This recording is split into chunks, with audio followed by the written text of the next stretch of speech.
अस्सलाम वालेकुम, welcome back to my YouTube channel and welcome to another vlog. कैसे हैं आप सब लोग? होपफुली कि आप सब ठीक होंगे। हम भी अल्हम्दुलिल्लाह ठीक-ठाक हैं। और विंटर्स में सबसे ज़्यादा तो होता है स्किन को मॉइस्चराइज़ करना। अभी मैंने शावर लिया था तो इतनी ड्राइनेस हो रही थी। और विंटर हो चाहे समर, वैसे भी हमें जो है अपनी स्किन को ना मॉइस्चराइज़ रखना ही चाहिए। बट सर्दियों में ये होता है कि ज़्यादा ज़रूरत पड़ती है हमें मॉइस्चराइज़िंग की, क्योंकि बहुत ज़्यादा ड्राइनेस हो जाती है। तो यहाँ पर मैं यही काम कर रही थी, यानी कि मैं अपनी स्किन को प्रेप कर रही थी, मॉइस्चराइज़ कर रही थी। और उसके बाद जी मैंने सोचा क्यों ना मैं हल्की सी लिपस्टिक भी लगा लेती हूँ। अच्छा, ये जो लिपस्टिक है ना, इसका फ़ॉर्मूला जो है, इसका टेक्सचर जो है ना, वो भी क्रीमी सा है। तो बहुत मतलब होंठ ना इससे भी काफ़ी मॉइस्चराइज़ देते हैं। तो मैं क्या करती हूँ कि लिप बाम थोड़ा-सा लगाने के बाद, ये कलर भी बहुत लाइट सा है कि अगर हम इसको घर में भी लगा के रखें ना तो बिल्कुल भी बुरा नहीं लगता और आप भी थोड़े से प्रेजेंटेबल से लग रहे होते हैं। तो बस अभी मैंने ये काम किया था। उसके बाद जी चाय वगैरह बनाऊंगी मैं और चाय पीऊँगी। और आप लोग सुनाएं कि आप लोगों की विंटर की जो रूटीन है वो किस तरह से चल रही है। अच्छा, विंटर्स जब आती है ना तो साथ ही जो है वो अपने साथ बीमारियाँ भी लेकर आती हैं, और जो बच्चे होते हैं ना उनके ऊपर ज़्यादा अटैक करती हैं। तो यहाँ पर भी मेरी छोटी बेटी जो किस्वा है ना, उसको ज़्यादा एलर्जी वगैरह हो गई। सो मच कफ़, ज़ुकाम, फ्लू, नज़ला, ये सारी चीज़ें इसको हो रही थी इन दिनों। और मेरे व्लॉग मैं बना भी नहीं पा रही थी। ऐसे इसके लिए ना मैं बना रही थी यहाँ पर यखनी। यशफ़ा और किस्वा दोनों को ही मैं यखनी दूँगी। कि इससे ये होता है कि यखनी से ना आपकी गले की अच्छे से टिकोर हो जाती है। और तो उसकी रेसिपी अभी मैं आपसे शेयर कर लेती हूँ। यहाँ मैंने लहसुन अदरक को चॉप कर लिया है। थोड़े से मैंने गरम मसाले लिए हैं, जिसके अंदर दालचीनी, लौंग, काली मिर्चें, साबुत धनिया, ज़ीरा, सौंफ और थोड़ी-सी हल्दी और थोड़े-से प्याज भी लिए हैं मैंने। तो बस इसको करना हमें ये होगा। और साथ ही ना मैंने चिकन लिया। अच्छा, चिकन में ना मैंने सिर्फ़ विंग्स और मैंने नेक जो होती है मुर्गी की, सिर्फ़ वो ली थी, क्योंकि इससे मज़े की यखनी बनती है, इसमें टेस्ट आता है हड्डियों के अंदर। तो बस मैंने यहाँ पर हल्के से ऑयल में, यानी कि 2 टेबल स्पून होगा ऑयल में, मैंने लहसुन अदरक जो चॉप किया था उसको मैंने सौते किया था। साथ ही मैंने प्याज और चिकन भी डाल दिए और इसको मैं थोड़ा-सा भून लूँ। उसके बाद मैंने जो सारे मसाले निकाले हैं वो सारे मसाले और पानी डाल दूँगी। और जितना पानी अभी आपको दिख रहा है ना, नमक भी ऐड किया था साथ ही। तो जितना पानी आपको दिख रहा है, इसमें इसका हाफ़ हो जाएगा तो ये अच्छे से टेंडर हो जाएगी।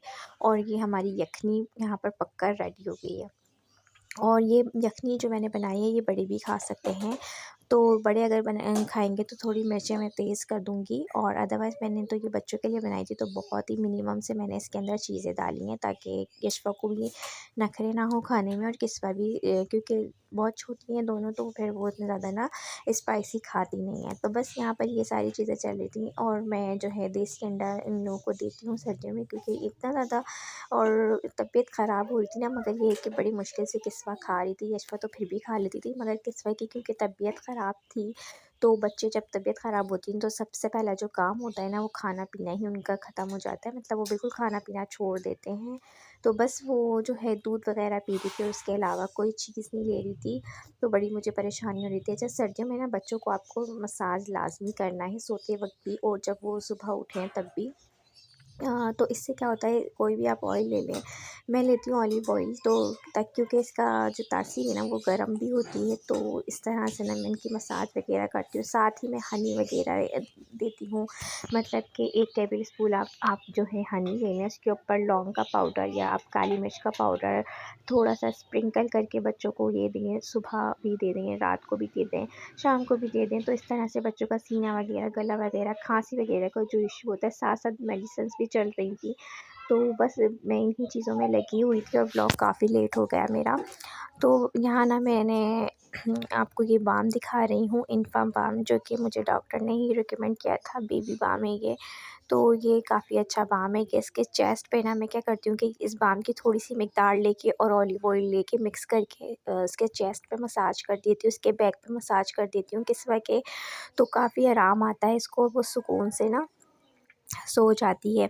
और अभी सर्दियाँ हैं ना, तो बच्चों को हम बार-बार नहला भी नहीं सकते, लेकिन मैं आपको एक टिप शेयर करती हूँ कि जब भी आप सर्दियों में बच्चों को नहलाएँ ना, तो नहलाने के फ़ौरन बाद उनके सर के बीच वाला हिस्सा जो होता है, जिसको तालू भी कहते हैं, वहाँ पर आप ऑयल रखें और साथ ही चेस्ट पे भी आप वो ऑलिव ऑयल जो है लगा देना। तो इससे बच्चों को ठंड नहीं लगती, क्योंकि ज़ाहिर-सी बात है, अभी इतनी ठंड है तो हमें बच्चों को बहुत ज़्यादा जो है बचाना होता है। और यहाँ पर ये बाम ना मेरे पास ख़त्म हो गई थी, तो मैंने न्यू बाम यहाँ पर ली थी, तो मैं वही आपको दिखा रही थी कि ये बहुत अच्छी है, कि मैंने इसको दोबारा से इसको मंगवाया था, ताकि जो है फिर अभी तो पूरी सर्दी का महीना पड़ा हुआ है, और अगर बच्चों को थोड़ा बहुत भी कुछ होना तो फिर मैं बाम जो है होना चाहिए ज़रूरी। अच्छा, यहाँ पर मैं आपको ये बताना चाह रही थी कि बच्चों का ब्लैंकेट सेपरेट रखें और बड़ों के ब्लैंकेट में ही उनको मत सुलाया करें। इस तरह से रात के वक़्त अगर हम मूव करते हैं ना, तो बच्चे खुल जाते हैं और बच्चों को भी इरिटेशन होते हैं, वो कम्फ़र्ट ज़ोन से निकल जाते हैं, मतलब कि ना थोड़ा-सा ब्लैंकेट उनके ऊपर से हट जाता है या कुछ हो जाता है, इस तरह से उनकी नींद भी डिस्टर्ब होती है। तो हमेशा आप जो है छोटे बच्चों का ब्लैंकेट अलग रखें, ताकि वो अलग अपनी स्पेस में सोएँ, और आपके मूव करने से या कोई भी ऐसी बात हो तो फिर वो डिस्टर्बेंस ना हो, उनकी नींद ख़राब ना हो, क्योंकि बच्चों को ना नींद बड़ी मुश्किलों से आती है जब वो बीमार होते हैं। यहाँ ना मैं इशफ़ा को सुलाने की बहुत कोशिश कर रही थी, और फिर वो सो भी गई थी, लेकिन जैसे ही मैं उठने लगती हूँ ना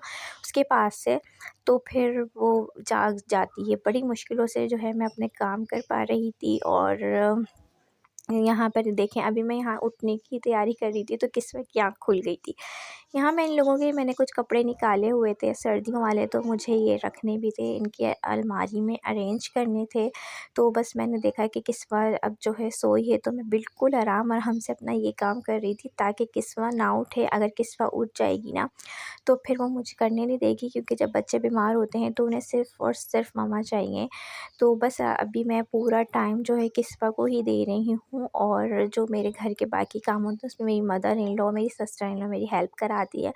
मतलब वो कुकिंग वगैरह कर लेती हैं, और बस मैं जो है अपनी बेटी को ही टाइम दे रही हूँ, क्योंकि वो मेरे पास ही रहती है और छोड़ती नहीं है कि बस मम्मा ही उसको गोद में लेके बैठी रहें। और यही वजह है कि व्लॉग भी मेरे नहीं आ रहे, और मैंने 4 दिनों का गैप ले लिया, जो कि मुझे व्लॉग नहीं डालती ना, तो मुझे एक अंदर बेचैनी सी होती है कि मैंने व्लॉग नहीं डाला। तो मैंने कहा कि आज जो है किसी भी तरीके से मैं व्लॉग अपलोड करूं। और घर में भी थोड़ी-सी रेनोवेशन चल रही है, तो बस अभी जो है हम एक पोर्शन में मुकीद हो गए हैं, क्योंकि ज़्यादा बाहर नहीं निकल रहे, मज़दूर वगैरह काम कर रहे हैं बाहर। अच्छा, यहाँ ना मैं आपको ये सूट दिखा रही थी, किस्वा का पिछले ये साल का है ये ना, लेकिन बड़ा क्यूट है ये, ऊन का बना हुआ हाथ का। तो मैंने कहा आपसे इसकी डिटेलिंग शेयर करती हूँ। इसके साथ ना इसके सॉक्स वगैरह थे, और इस तरह से ये हेयरबैंड भी थी, और ये जैकेट थी ऊपर। और इसकी कैप भी थी, मगर कैप अभी मुझे ना इसका नज़र नहीं आ रहा, उस पे बहुत क्यूट से ये जो है रोज़ेस बने हुए थे। यहाँ पर मैं फिर यशफ़ा को लेके बैठ गई थी पढ़ाने के लिए। यशफ़ा को कलरिंग करने का बहुत ज़्यादा शौक़ है। तो बस जी, यहाँ पर अभी मैंने आपसे रैंडम सा व्लॉग अपना शेयर किया है। इंशाअल्लाह ताला मैं आगे ब्लॉग आपसे शेयर करूँगी। तो बस मैंने कहा आपको अपडेट दे दूँ कि घर में चल रही रेनोवेशन, और कुछ है बच्चों की तबीयत ख़राब, तो इस वजह से मेरे व्लॉग्स हो गए हैं बहुत ज़्यादा लेट।